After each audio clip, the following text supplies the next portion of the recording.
we met one day and we talked about it, and we said, you know, this was such a failure of our government to protect the American people, and there are so many unanswered questions. We ought to put in a piece of legislation to create an independent 9/11 commission, and we did. And I got to tell you that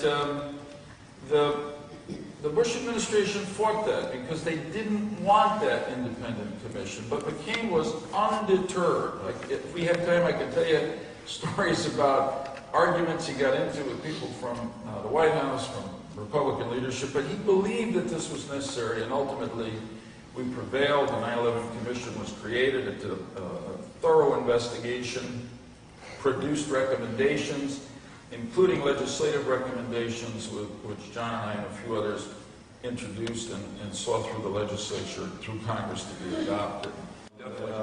After actually reading the 9/11 Commission report, I was disappointed to discover that the report completely omits the collapse of the third building that fell in New York on that day, which was World Trade Center 7, which was actually not hit by a plane. And for this reason, I was wondering if you would support a new investigation into 9/11. From all that I know about this, the investigation really was done on what happened. Every now and then I meet somebody along the trail asking about this Building 7, but I have no evidence that this really occurred.